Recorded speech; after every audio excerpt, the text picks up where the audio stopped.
Então, hoje a gente vai continuar que a gente começou a ver semana passada, que é sobre as vitaminas, né?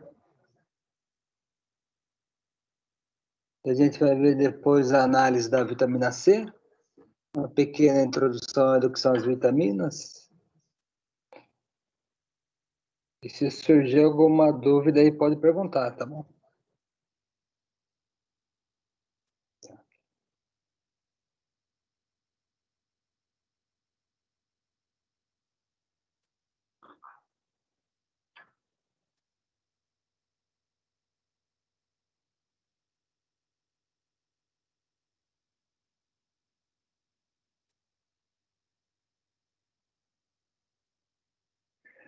Bem, então com relação a vitaminas, né, seu papel, a gente vai ver hoje o que são vitaminas, necessidades diárias, né?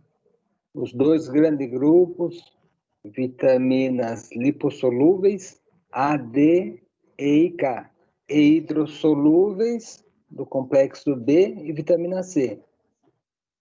Falta total de vitaminas, a pessoa fica com avitaminose. Pouca vitamina, a pessoa fica com hipovitaminose. E excesso de vitamina, a pessoa fica com hipervitaminose. Então, os três casos aí serão analisados ao longo da aula. Só lembrando, vitaminas devem ser adquiridas nas farmácias, nas feiras, e não nas farmácias, ou seja, através da alimentação, né? Então, a vitamina vai funcionar aí sobre o seu organismo inteiro, né? Começando com a vitamina C, que é a hidrossolúvel, né? Solúvel em água, mais conhecida aí. Falou vitamina C, a gente já vai lembrar de frutas cítricas, tá? Laranja, limão, acerola, manga, frutas cítricas em geral. Mas também morango, tomate, pimentão, brócolis, né? Diversas plantas, olha aí, couve-flor, batatas, goiaba, alface, alho, rúcula, né? Então, a falta dessa vitamina C no organismo leva a uma doença chamada escorbuto. Escorbuto. O excesso da vitamina C é eliminado pela urina, tá bom? Só que se você tiver por um longo período com esse excesso, você pode acabar tendo efeito laxativo, tá?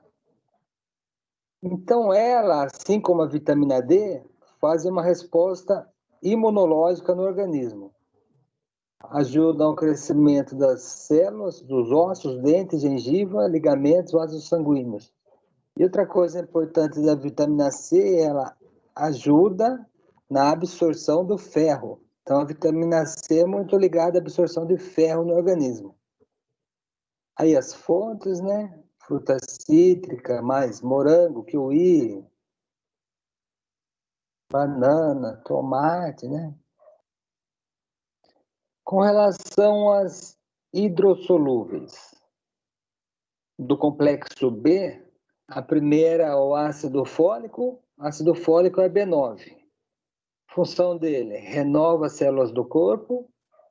A sua falta causa anemia, problemas gastrointestinais e diminuição das hemácias, glóbulos vermelhos do sangue. Fontes: abacate, arroz integral, trigo, sementes leguminosas, né? Com relação a B5, ácido pantotênico. Fontes: ovos, leite, vegetais em geral, legumes, cereais e grão inteiro. Ela é sintetizada por micro-organismos intestinais e quando a gente cozinha um alimento ou refina muito, você tem a perda. Então, metade dela, 50%, pode ser perdida no cozimento do seu alimento. Funções da B5: auxilia o metabolismo de carboidratos, proteínas e gorduras, síntese de hormônios e neurotransmissores, além de fosfolipídios, porfirina e anticorpos. Auxilia na proteína transportadores e acil, ou seja, a enzima envolvida na síntese do ácido graxo. É o metabolismo em geral, né? Sua falta leva a fadiga, dores de cabeça, perturbações do sono, náusea, dores abdominais, vômitos e flatulência. Sensação de latejar nos braços e pernas, câimbras musculares, síndrome do pé ardente e coordenação diminuída. DDR, dose diária recomendada do ácido pantotênico, adultos 5 miligramas por dia, bebês e crianças 1,7 a 3, grávidas 6 miligramas, e gestantes mulheres que estão amamentando 7 miligramas por dia. E as fontes, né? Vitamina D. A B8 é a biotina. Com relação a D, onde que a vitamina D atua? Favorece a absorção do cálcio, diminui riscos de doença relacionada ao coração e ossos, ou seja, ela é mais relacionada a problemas de ossos, tá? E sua falta causa raquitismo, osteoporose e fraqueza. O excesso pode causar pedras nos rins, arritmia cardíaca e sopro cardíaco. Mas além disso, ou seja, além de estar relacionada com a absorção do cálcio, ou seja, ao fortalecimento dos ossos, a vitamina D, de dado, também é muito relacionada com o sistema imunológico. A gente vai ver daqui a pouco que ela auxilia muito na prevenção de diversas doenças, tá bom? Então, a vitamina D é bem injustiçada, a gente vai ver daqui a pouco o motivo, tá? Fontes de vitamina C: peixes, leite em menor quantidade,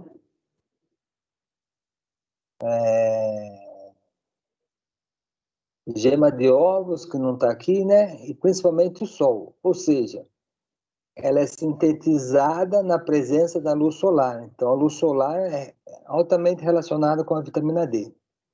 A gente vai ver daqui a pouco. Vitamina K. Vitamina K, o sinônimo dela é menaquinona.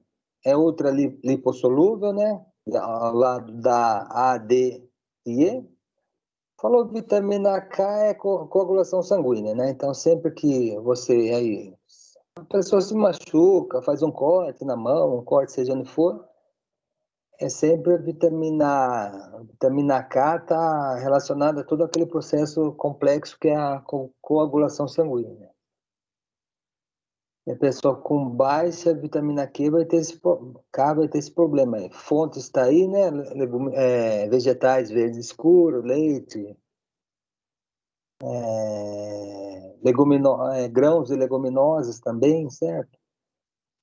A gente vai passar tudo as fontes daqui a pouco, tá? Vitamina B3, também é conhecida como niacina. Fontes está aí, ó, ovos, leite, carne de frango, queijo, vegetais em gerais, né? Falou vitamina B6, o nome dela é piridoxina. Também é outra do complexo B. Então, a gente tem B2, B6, B8, B12. O conjunto de todas as Bs a gente chama vitaminas do complexo B. Relacionada à formação de hemoglobina, sistema nervoso, auxilia o funcionamento do sistema nervoso e da pele. Recomendação: 2 miligramas por dia. E as fontes estão aí. Banana, batatas, trigo, peixes, né? Ovos também. Retinol. Retinol é a vitamina A. A vitamina A, a principal dela, a função dela está relacionada com a visão. Então, a pessoa aí, às vezes, que está com a visão ruim aí, às vezes é falta de vitamina A. Onde a gente encontra ela? Na gema de ovo, né? Por exemplo. A pessoa que come aí um ovo por dia aí, dificilmente vai ter problema na visão, tá? Por quê? Porque a gema contém a luteína e a zeaxantina, que são responsáveis pelo bom funcionamento dos olhos. A vitamina A também, juntamente com a E, é antioxidante, ou seja, considerada aí anti-envelhecimento, né? Tudo que é antioxidante a gente pode chamar de anti-envelhecimento. Presente no abóbora, cenoura, que não está falando aí, escarola, fígado e ovos. Sua deficiência causa xerodermia, que é uma doença, cegueira noturna e fotofobia, aversão à luz. Excesso de vitamina A causa pele seca, fissura nos lábios, dores nas articulações, dores de cabeça, queda de cabelo, lesões hepáticas e paradas no crescimento. Então, as fontes de vitamina A, né? Cenoura, tomate, frutas também, né? Mas normalmente são frutas mais alaranjadas. Vitamina B2, a tal da riboflavina. Riboflavina, fácil absorção, não sintetizada nem armazenada pelo organismo, ou seja, ela é facilmente excretada. Normalmente as hidrossolúveis, tanto a vitamina C quanto as do complexo B, não são armazenadas pelo organismo, que pelo fato de elas serem solúveis em água, elas facilmente são descartadas, né?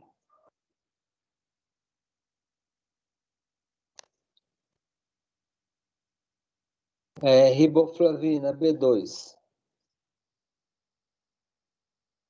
descoberta por Winterblight, século XVIII. Fontes da B2, peixes, né? Carnes em geral, leite, vegetais verdes escuros, etc. Vitamina B1. B1 é a famosa tiamina. Tiamina é indispensável para a saúde do sistema nervoso. Estimula o apetite, né?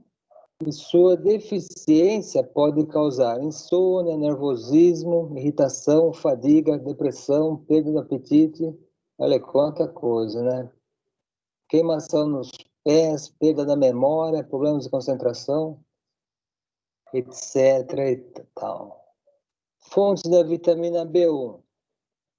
Milho, frutas em geral, vegetais verdes escuros, carnes, etc. Tocoferol. Tocoferol é a vitamina E, assim como ela é considerado um antioxidante, ou seja, teoricamente, protege contra o envelhecimento e a deterioração das células. Então, a A e a E são consideradas anti-envelhecimentos. Defende as membranas celulares, defende contra danos de radicais livres. E recentemente tem sido relacionada aí com efeitos de inflamação, regulação das células sanguíneas e controle genético da divisão celular. Fonte da vitamina E: gema de ovos, fígado, a gordura de carne também tem um pouco aí de vitamina E, né? E principalmente sementes e cereais integrais. Então, assim, hoje em dia a gente ouve bastante falar que está na moda comer castanha, castanha de caju, castanha do Brasil, castanha do Pará, porque essas castanhas são fontes de vitamina E e, teoricamente, preveniriam contra o envelhecimento. Deficiência não é comum,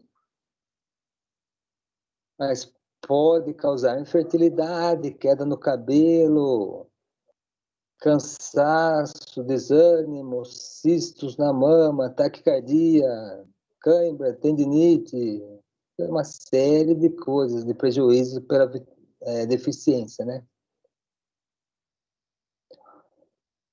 Mas só o fato de você aumentar o consumo de gordura. Por quê? Porque a gordura é uma das fontes de vitamina E, né? A cobalamina é a B12. Essa daqui é a que é fonte, a única fonte dela são os animais, dificilmente encontrada em algum vegetal, tá?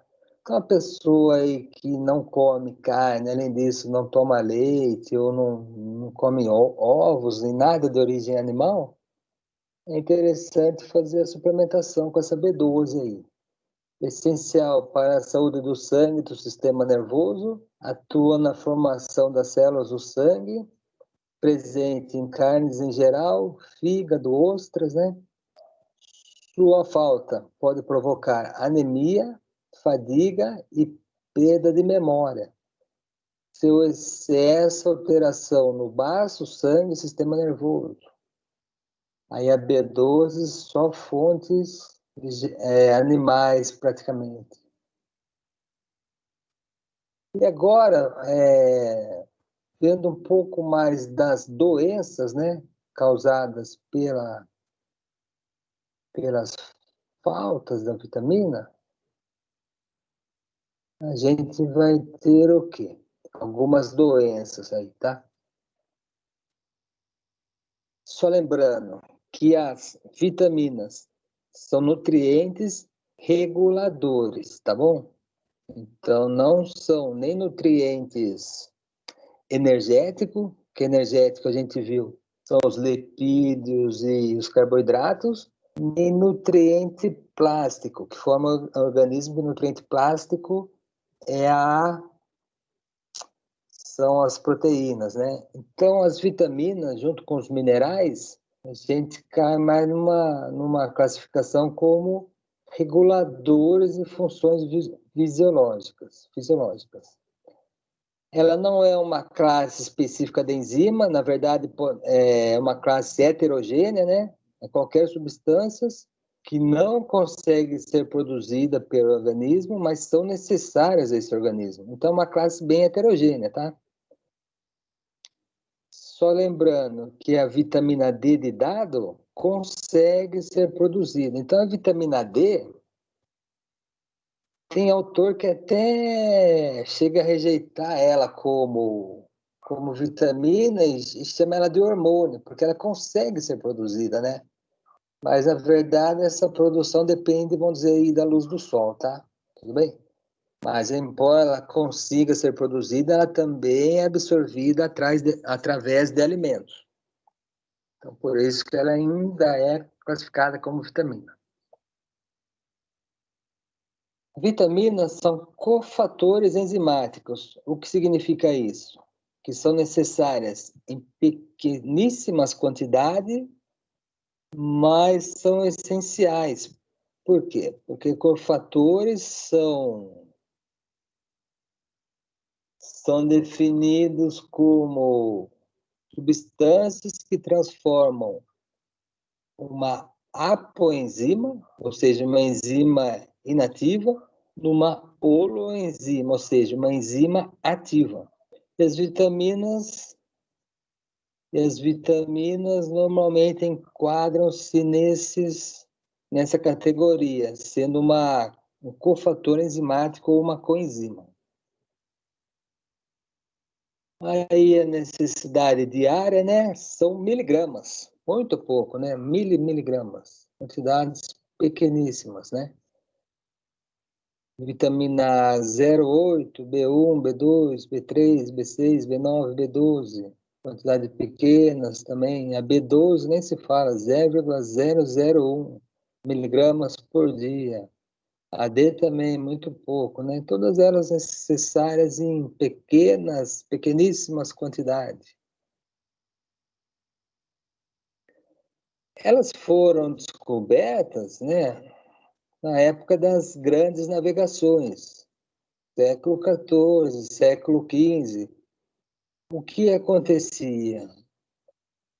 Os marinheiros que saíam para alto mar, ficavam muito tempo em alto mar, não consumiam o quê? Frutas nem verduras. Consumiam apenas carne salgada e biscoitos secos, né? Daí muitos deles começavam o quê? A ter fraqueza, hemorragia, e chegavam até morrer dentro do navio, né? Ficavam fracos. Porém, esses marinheiros, obviamente, que não morriam, na hora que chegavam em terra firme, percebiam essa fraqueza, desatenção, desapareceram o quê? Em poucos dias. Por quê? Porque daí eles começavam a se alimentar de frutas e verduras frescas. Deu-se o nome a essa doença de escorbuto. O que é o escorbuto? Escorbuto é a doença causada pela deficiência da vitamina C, cujo sinônimo é ácido ascórbico. E cujos sintomas são sangramentos nasais e nas gengivas. Como você previne o escorbuto? Ingestão de frutas cítricas, né? O beriberi também foi outra doença aí que surgiu. Também conhecida nas grandes navegações, né? Nos navios chineses e japoneses, principalmente, em que o marinheiro ficava o quê? Ficava fraco ali. Deitava e não tinha forças para se levantar. Por quê? Porque estava com a beriberi. Beriberi, ou seja, falta de ingestão da vitamina B1, a famosa tiamina. Certo? Beriberi. O termo vitamina, né? B1, ou tiamina, levou o quê? Amina vital, a formulação do termo amina vital. Então, foi primeiro utilizado na tiamina. Só que daí o termo vitamina, né, ficou já consagrado, e das outras vitaminas também passaram a ser nomeadas de vitamina vital. A única diferença é que foram sendo classificadas em letras, né? A, B, B1, B2, né? C, etc e tal. Falou vitaminas, as fontes naturais são os alimentos, tá? Embora você possa também comprá-las na farmácia, mas o ideal é você ter uma dieta balanceada, e tendo uma dieta balanceada, você não precisa recorrer aos medicamentos, vitaminas sintéticas. Conforme a gente viu semana passada, para não perder o valor vitamínico, é necessário alguns cuidados. Algumas são destruídas pelo calor é pela exposição ao oxigênio, certo? Então, por exemplo, vai chupar uma laranja, o certo é chupar a laranja inteira, tá? Porque chupa uma laranja, quer dizer, meia, né? E coloca a meia na geladeira, o que vai acontecer? Vai oxidar, né? A vitamina C da sua laranja vai desaparecer, certo? Então, o certo é consumir normalmente a fruta inteira já. Se o alimento for consumido cru ou levemente cozido, as vitaminas são preservadas. A mesma vale para frutas, outras frutas, vegetais, hortaliças, né? Procurar cortar apenas no momento que vai servir. Por quê? Porque elas são oxidadas pelo oxigênio presente no ar. Doenças avitaminosas são que não têm vitaminas, doenças causadas pela falta de vitaminas. As hidrossolúveis são a C e a B, ou seja, ácido ascórbico e as B1, B2, B3, B6, B12, B9. O certo é ingerir elas diariamente, né? Como são solúveis em água, facilmente eliminadas pela urina. E normalmente foram hidrossolúveis, a C e a B, todas as Bs, origem vegetal, exceto a B12 que a gente viu, cianocobalamina, que é presente apenas em carnes. Falou vitamina lipossolúveis, solúveis em lipídios, né? A gente lembra das 4 aí. Vitamina A, D de dado, E de elefante, K de Kleber. Lipossolúveis, obviamente, dissolvem-se em lipídios, porém, as lipo conseguem ficar o quê? Armazenadas no tecido adiposo. Porque como elas são solúveis em lipídios, elas ficam armazenadas um tempo. Ao contrário das hidrossolúveis que já são eliminadas pela urina, as lipo, A, D e K ficam ainda um tempo armazenadas no tecido gorduroso e no fígado, né? Então, elas não são necessárias, não devem necessariamente ser ingeridas, né, todos os dias. Ao contrário da C e da complexo B, que tem que ser ingerido todos os dias, porque ainda fica um pouco aí armazenado. Então, vitamina A mantém peles e mucosas saudáveis, protege aí contra infecção e principalmente desenvolvimento da retina e bom funcionamento da visão. Falta de vitamina A causa o quê? Xeroftalmia, podendo levar até a cegueira. Fontes: fígado, manteiga, gema de ovos e vegetais que contêm beta-caroteno, cenoura, principalmente, vegetais amarelos, cenoura, abóbora, manga, tá? Porque o beta-caroteno é quebrado em vitamina A no nosso fígado. Tá aí. Alimentos ricos em beta-caroteno, os amarelados, mas também a própria vegetais verdes escuros, né? Aí, falou vitamina A, desenvolvimento da visão. Ajuda a preservação de peles e mucosas e também desenvolvimento de ossos e dentes. Sua falta causa problemas na visão aí, ó. Xerose, mancha de Bitot, ceratomalácia, todos problemas da visão. A B1, ou tiamina, essa é hidrossolúvel, né? Assim como a C, do complexo B. Auxilia na respiração celular e essa é que causa o tal do beriberi, né? Perda de apetite e fadiga muscular. Suas fontes: cereais integrais, pinhão, feijão, leite, fígado, peixe, carnes magras e pão. Ou seja, é uma dieta variada, uma dieta diversificada. Você tem não só ela, como as outras vitaminas, né? Pode ver que isso daqui já não tem muitos vegetais, tá? Folhosos. Tiamina. Tiamina mantém o tônus muscular, mantém saudável o sistema nervoso e cardiovascular. Aí. Olha aí, beriberi, deficiência da vitamina B1.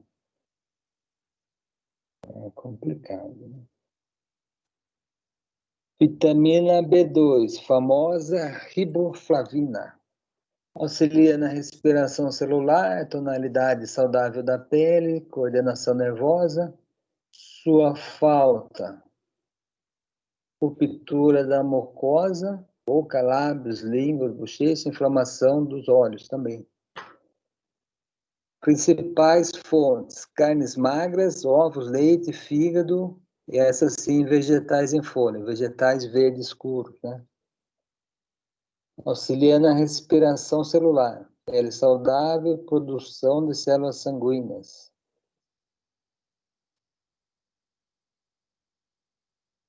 Niacina.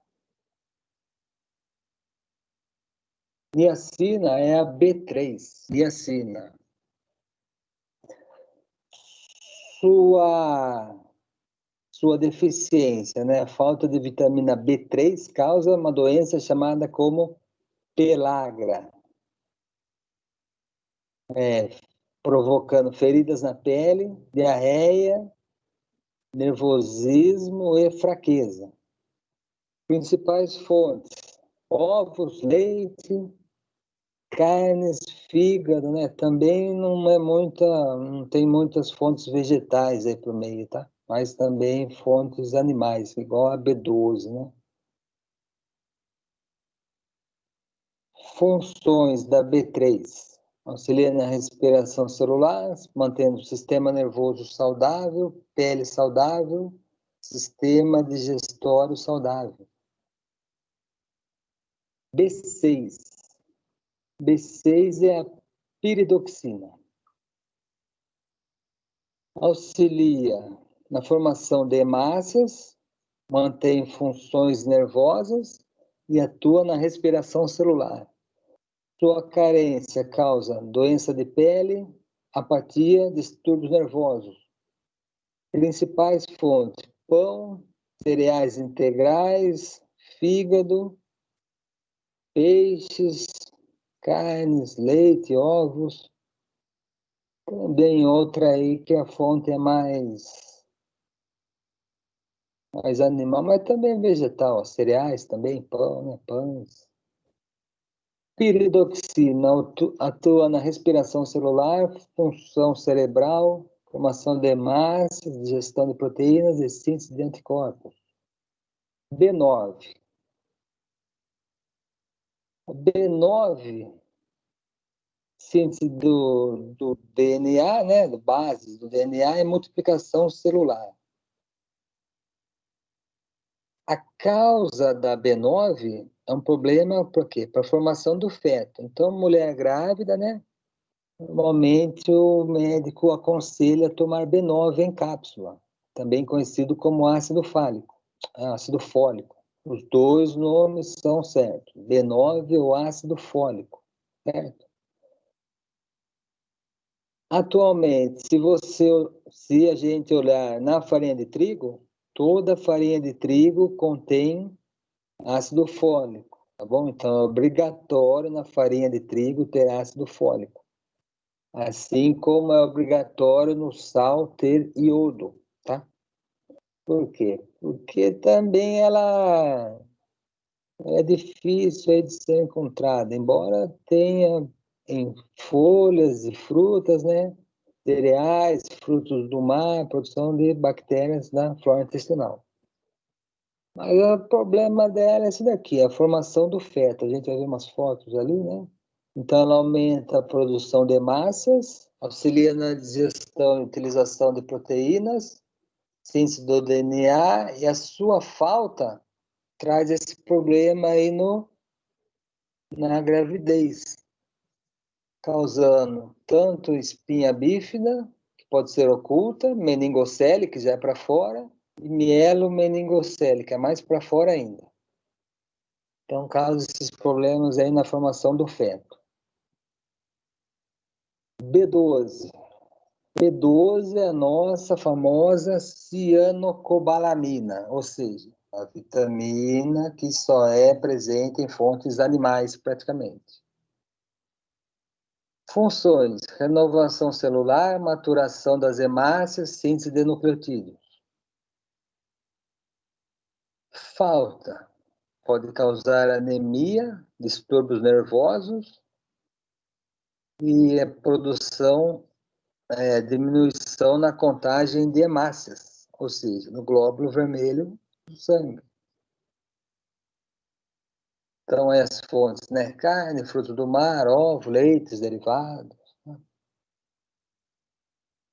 Suas funções é renovação celular, maturação das hemácias, né? E bom funcionamento do sistema nervoso central, que compreende o cérebro e a medula espinhal. Vitamina C, que é bem famosa entre nós. Falou vitamina C, a gente lembra vegetais cítricos, né? Mas quais as funções delas? Mantém a integridade dos vasos sanguíneos, auxilia na formação de colágeno, manutenção da pele e gengivas. Atualmente, ela é discutível a sua prevenção a infecções, né? Auxilia na prevenção, auxilia, mas atualmente está sendo discutido isso daí. A sua falta causa escorbuto, que a gente viu lá, problemas, olha aí, ó, nas gengivas, né? Sangramento das gengivas, dentes amolecidos, anemia, né? Também causa insônia, nervosismo, alterações dentárias e dores nas articulações. Principais fontes: vegetais cítricos e que mais? Goiaba, acerola, kiwi, tomate, caju, morango. Essa é uma fonte bem vegetal. Couve, repolho, tá? As fontes são os vegetais, né? Auxilia aí no sistema imunológico, mantém saudáveis vasos sanguíneos, auxilia na absorção do ferro, isso é importante, hein? Então, falou vitamina C, auxilia na absorção do ferro, tá bom? Olha aí, escorbuto, né? Falta de vitamina C, problemas nas gengivas, né? Problema nos dentes, certo? E a vitamina D, ou calciferol, é também uma lipossolúvel e mais primordialmente relacionada ao raquitismo, tá? Então, falou falta de vitamina D, a gente vai lembrar o quê? Malformação dos ossos, raquitismo. Por quê? Porque ela auxilia a absorção do cálcio e fósforo no intestino. Ou seja, ela auxilia a formação correta dos ossos e dos dentes, certo? Então, ela não é encontrada pronta nos alimentos. A gente, na alimentação, acaba ingerindo a pré-vitamina D, né? Que daí, na presença da luz do sol, ela é convertida em vitamina D, tá bom? Então, você tem uma pré-vitamina que você absorve na dieta. Mas a gente precisa do sol, da luz do sol, para transformar a pré-vitamina D em vitamina D. As fontes dessa pré: óleo de fígado de bacalhau, dificilmente alguém consome, né? fígado, leite, gema de ovos, cereais e alimentos ricos em gordura, tá? Então, aliás, na verdade, todo alimento rico em gordura vai ser fonte de A, D, E e K, né? Mas principalmente a D e a E. Então, aí, né? Detalhe, a gente ingere a pré-vitamina. Se transformar ela em vitamina, precisa da luz do sol. Embora ela seja primariamente responsável pela formação de ossos e dentes, e sua vitamina, sua falta, né, falta da vitamina D, seja relacionada ao raquitismo, a gente vê que mais recentemente ela tem sido relacionada ao sistema imunológico. Então, se você vai lá no Google escolar, tá? Sempre que a gente tem alguma dúvida científica, a gente tem que ir aonde? No Google. Google escolar. Porque o Google escolar vai trazer o quê? Os artigos científicos. Tudo bem? Então, você lá, indo lá no Google escolar e pesquisando infecções respiratórias, né? Gripes, resfriados e vitamina C, a gente vai encontrar o quê? 456 mil artigos. E se você digitar o mesmo termo com vitamina D, você encontra até mais, ó, 478 mil artigos. Ou seja, se você olhar ali rapidamente, você vê o quê? Ó? Deficiência de vitamina D em crianças com infecção respiratória graves. Aí, ó. Suplementação de vitamina D diminui risco de infecções, relação das vitamina D e respiração. E se você digitar,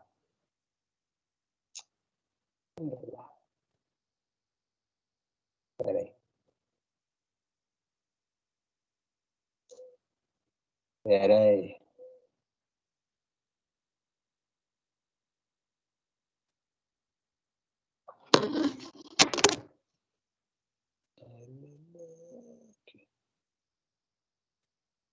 e se você digitar no Google sistema imunológico e vitamina C,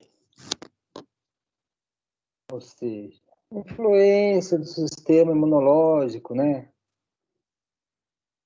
E a vitamina C se encontra 1.750.000. E você digitar o mesmo termo com a vitamina D, você encontra até mais, ó, 1.790.000. 1.790.000. Ou seja, a vitamina D, você entrar ali, ó, vitamina D é sistema imunológico. A gente vai ver o quê?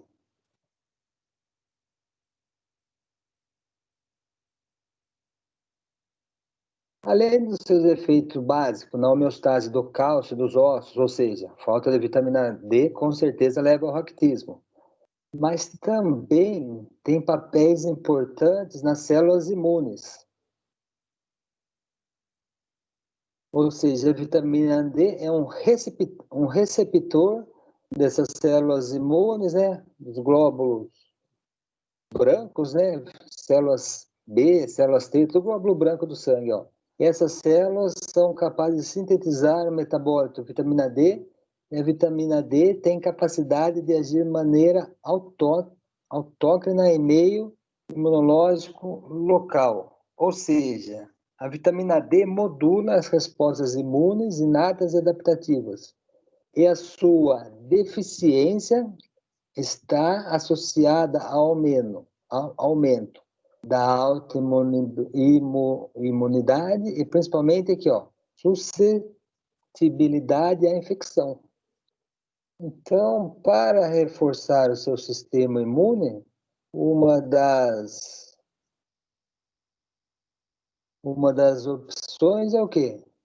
Suplementar indivíduos com vitamina D. Ou aproveitar a vitamina D natural, que é a vitamina D do sol, né? Só que assim, vamos dizer, você vai na farmácia, Nenhum farmacêutico vai falar para você, vai tomar sol, vai pegar vitamina D. Não, por quê? Porque a vitamina D é de graça, então ele manda você tomar vitamina C. Só que hoje em dia, o que acontece? As pessoas aí moram no apartamento, não pegam sol, obviamente. Daí ela sai do apartamento, entra no carro com insufilme, também não pega sol. Ela vai trabalhar no escritório, também não pega sol. À tarde, mesma coisa. Daí o único dia aí, sei lá, em cada um ano ela vai em algum lugar, aí ela passa um monte de bloqueador solar que é para não pegar câncer de pele. Ou seja, a pessoa não tem o contato com o sol. Isso leva à perda da imunidade, porque a imunidade baixa aí. Então, essa é a importância da vitamina D, que atualmente, mais recentemente, tem sido caracterizada como auxiliadora dos processos imunológicos, conforme a gente vê ali naqueles artigos, certo? Com relação à vitamina E de elefante, é antioxidante, né, igual a A, ou seja, atua na remoção dos radicais livres, que causam envelhecimento precoce. É uma vitamina anti-envelhecimento. Então, a E é anti-envelhecimento e a também, mas principalmente a E. E onde a E é presente?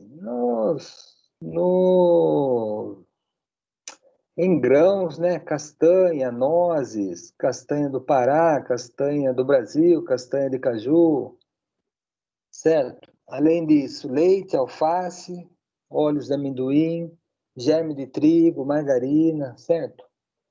É difícil de ter a vitaminose de vitamina E, né? Mas se tiver, pode causar esterilidade masculina e aborto. Então aí, ó, protege as células e tecidos da oxidação, por isso que ela é uma anti-envelhecimento.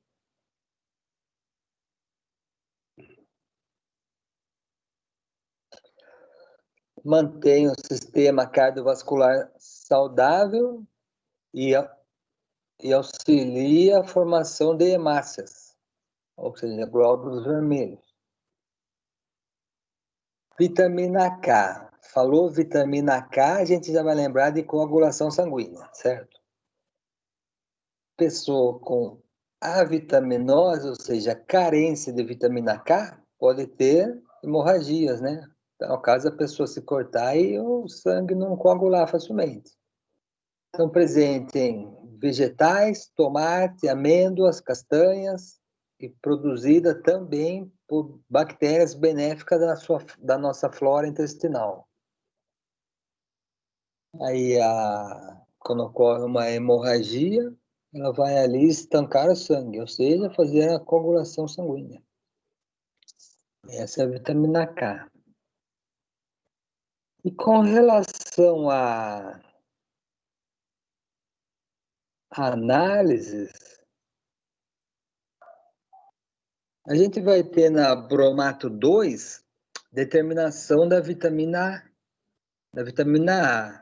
E daí também, como agora não está tendo aula prática, na bromato 2, nessa aula, a gente pode fazer a vitamina C também, que não é uma análise difícil de ser feita, tá? Mas agora, obviamente, não está dando para a gente fazer, mas vou passar um filme da vitamina C, uma feita a determinação.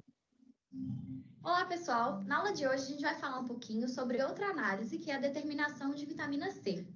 A vitamina C, ou ácido L-ascórbico, né, como é conhecida, é uma vitamina extremamente importante. Ela vai atuar como antioxidante e, além disso, ela também, do ponto de vista tecnológico do processamento, ela ajuda a reter e melhorar a cor em produtos curados.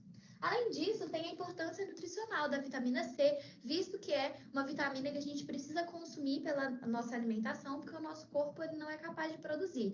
Então, daí a importância da gente fazer essa análise para determinar o quanto de vitamina C que a gente tem nos nossos produtos. Existem vários métodos que podem ser empregados para essa determinação. Dentre eles, a gente tem a cromatografia líquida de alta pressão, que na verdade não é o que a gente vai falar na aula de hoje, porque não é tão empregado. Os mais comuns são os métodos da AOAC, que é a Associação Oficial de Agricultura e Química, e o Instituto Adolfo Lutz, que é o método, então, que a gente vai falar na aula de hoje. Bom, esse método, ele parte do princípio em que a gente vai reduzir uma substância colorida, que vai ser o 2,6 de clorofenol e indofenol, numa titulação. Esse 2,6 dicloroenzeno, indofenol, diclorofenol, indofenol, é conhecido como reagente de Tillmans. A gente vai ver quando for fazer aula prática. Com uma solução que vai conter ácido ascórbico. Essa substância colorida, ela vai ter a coloração azul, no caso, quando a gente estiver no meio neutro ou meio básico, vai ter coloração rosa quando a gente estiver no meio ácido, e vai ter coloração incolor, né? No caso de estar na forma reduzida. No nosso caso, a gente vai passar do incolor para o rosa na nossa análise. Não vai ser aplicável esse método quando a gente trabalhar com amostras coloridas, justamente porque não vai ser possível a gente visualizar essa cor, né? Então, tem aí uma restrição de aplicação para esse método. Além disso, também não é aplicável em amostras que tenham ferro na sua composição. Então, a gente faz uma prova com o azul de metileno, que vai aparecer a coloração, e se essa coloração ela desaparecer, significa que a gente tem ferro ali naquela amostra. Os reagentes, então, no caso dessa determinação, que vão ser utilizados, são o ácido metafosfórico, um padrão de ácido ascórbico e um padrão da solução de 2,6 de clorofenol e indofenol. É muito importante a gente falar que essa solução padrão de ácido ascórbico, ela tem que ser preparada no momento da análise, porque ela vai ser utilizada para a gente padronizar a nossa solução de diclorofenol e indofenol, que essa sim pode ter sido preparada com um pouquinho mais de antecedência.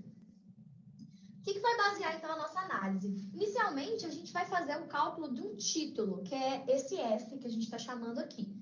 Que a gente vai fazer, então, a titulação do ácido metafosfórico com o padrão de ácido ascórbico, para a gente padronizar, então, a nossa solução de diclorofenol e indofenol, que vai ser o titulante, no caso.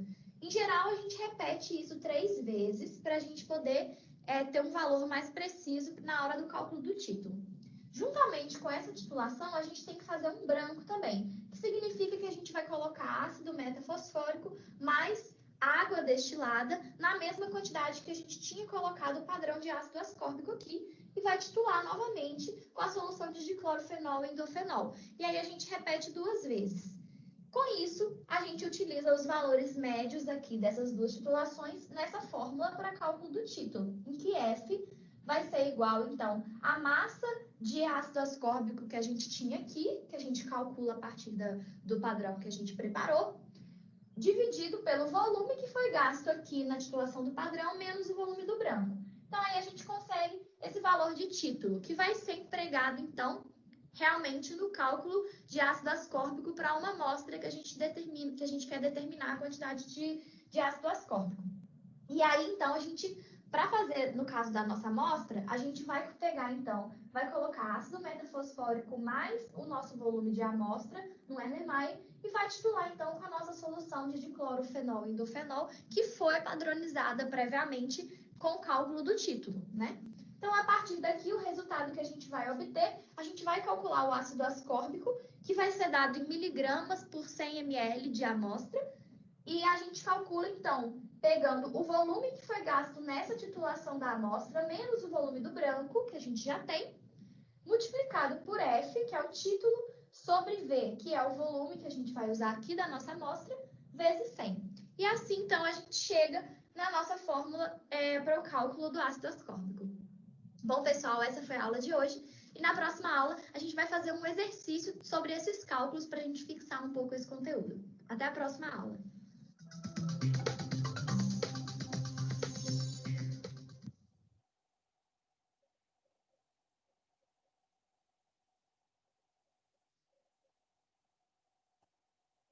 Se você ainda sofre com planilhas para criar relatórios da sua empresa, fica comigo nesse vídeo, porque eu tenho um convite para... Então, agora ela vai falar desses cálculos, né? Como que é feito o cálculo. Olá, pessoal! Na aula de hoje, então, a gente vai aplicar aquelas fórmulas que a gente aprendeu na aula passada para determinação de vitamina C. Então, nesse exercício aqui, então, a gente tem um exemplo de um suco de goiaba. Foi feita, então, a titulação de uma alíquota de 2 ml de uma solução padrão de ácido ascórbico, sendo que essa solução ela é 1 mg por ml. Foram gastos, em média, então, 15 ml do titulante e 0,1 ml na titulação do branco. Pede, então, para a gente calcular o título e o teor de ácido ascórbico nessa amostra de suco de goiaba, sendo que foram pesados 2 gramas desse suco e gastou 5,2 ml na titulação da amostra. Então, exercício simples, é só a gente aplicar a fórmula mesmo. Então, vamos começar. Para a gente calcular o título, a gente precisa da massa do padrão, da massa de ácido ascórbico que tinha ali no padrão, na titulação, e o volume que foi gasto nessa titulação e o volume do branco. Tudo isso a gente tem, né? Ele deu que foi utilizado 2 ml, então, dessa solução padrão, sabendo que ela é 1 mg por ml, então a gente tem 2 mg, né? Então, com isso, a gente já tem a massa. O volume que foi gasto foi 15 ml e o branco 0,1. Então, fazendo essa conta, a gente chega no valor de título de 0,1342, que é o que a gente vai usar, então, no cálculo do ácido ascórbico. Lembrando que o ácido ascórbico vai ser dado em miligrama por 100 gramas ou 100 ml da amostra, né? Nesse caso, então, a gente vai fazer o volume da amostra menos o volume do branco, que multiplica o título, sobre o volume que foi utilizado, ou nesse caso aqui a gente vai usar a massa que foi utilizada do suco, vezes 100. Então, substituindo os nossos valores, 5,2 foi gasto na titulação, menos 0,1, que é o branco, né? Vezes o título que a gente calculou, que é 0,1342, dividido por 2 gramas, que foi a quantidade de suco que foi utilizada nessa titulação, vezes 100. Então, fazendo essa conta, a gente chega no valor de 34,22 miligramas de ácido ascórbico por 100 gramas de suco de goiaba. E aí eu coloquei aqui só a título de curiosidade, né, da legislação, que preconiza que a gente tem que ter em suco de goiaba, no mínimo, 30 miligramas de ácido ascórbico por 100 gramas de suco. Então, de acordo com essa análise aqui, esse suco estaria dentro da legislação, que é esse tipo de trabalho que a gente vai executar, então, quando a gente faz essa análise de determinação de vitamina C. Bom, pessoal, essa foi a aula de hoje. Na próxima aula, a gente vai começar a falar um pouquinho sobre a determinação de cinzas nos alimentos. Até a próxima aula.